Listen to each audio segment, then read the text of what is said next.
Okay, in this video, let's take a look at how we can model one of the other elements over here. So let's see how we can model this olive oil bottle, although it looks really simple.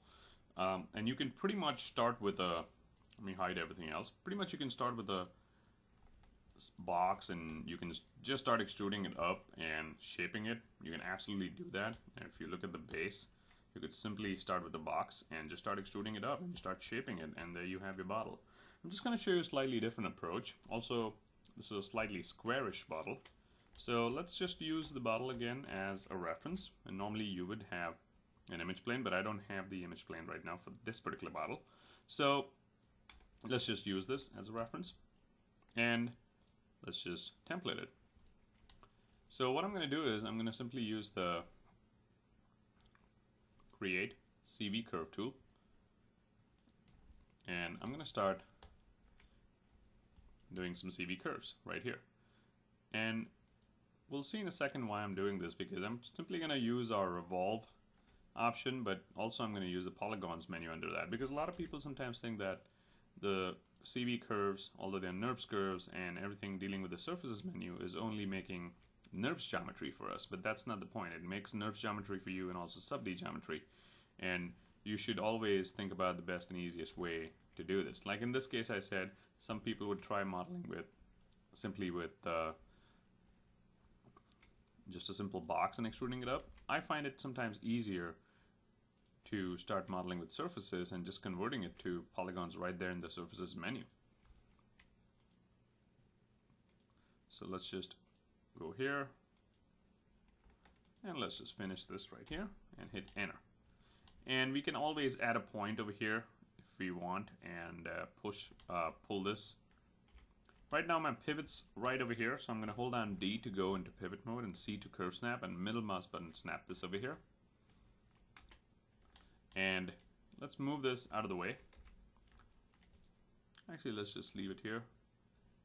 And it's not snapped properly, so let's go and snap it. There we go. And right now I'm going to go to my surfaces menu and surfaces, revolve, and normally the default settings is at NURBS.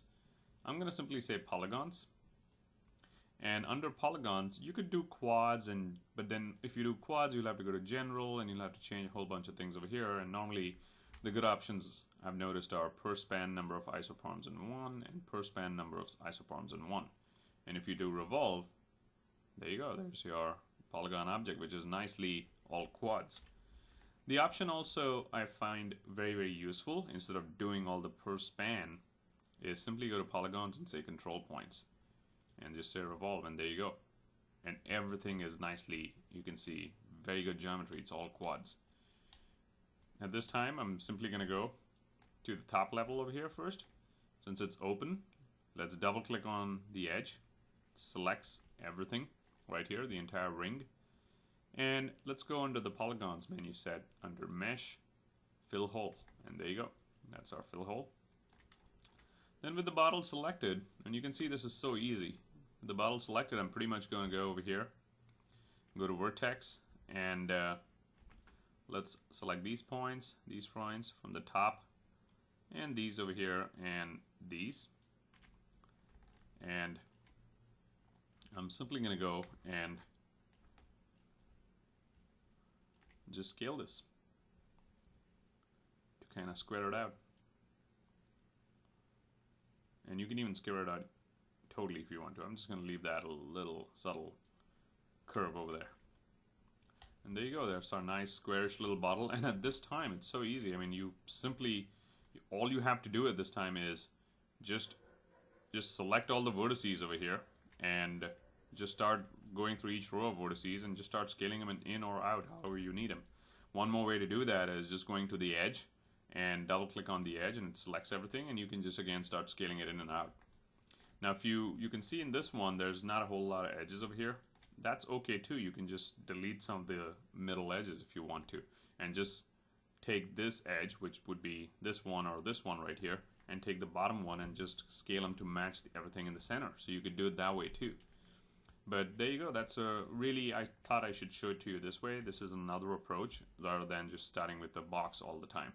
And at this time you just have to shape the bottle depending on whatever you're modeling it to, whatever image you have, and get the right shape. And again, like I mentioned in the earlier video, these others are very, very simple. We did the detergent, not the detergent, the laundry detergent in the earlier video, and you could do some of these other ones like the jug, the milk jug, in a similar way. As far as that middle little piece, that jar goes, that's really simple as well. I mean, that's really simply a revolve, and that's that simple. As far as, let me unhide some of the other ones. This one goes, again, I can start shaping it, and you can even do exactly how we did in the jug, and then start modeling this just off of this, like from top, just start extruding the faces. This is really a simple just extrusion of faces all the way. And when you come here, you can just start extruding one more face or bridge it, just like we did, or even use a selected curve for extrusion, right from that face to, you would have cut over here, right there, and you can see that this is not connected in this one, and it should be. So there you go. Those are some of our bottles. So use the similar techniques that we learned in the two videos and do your own props this way.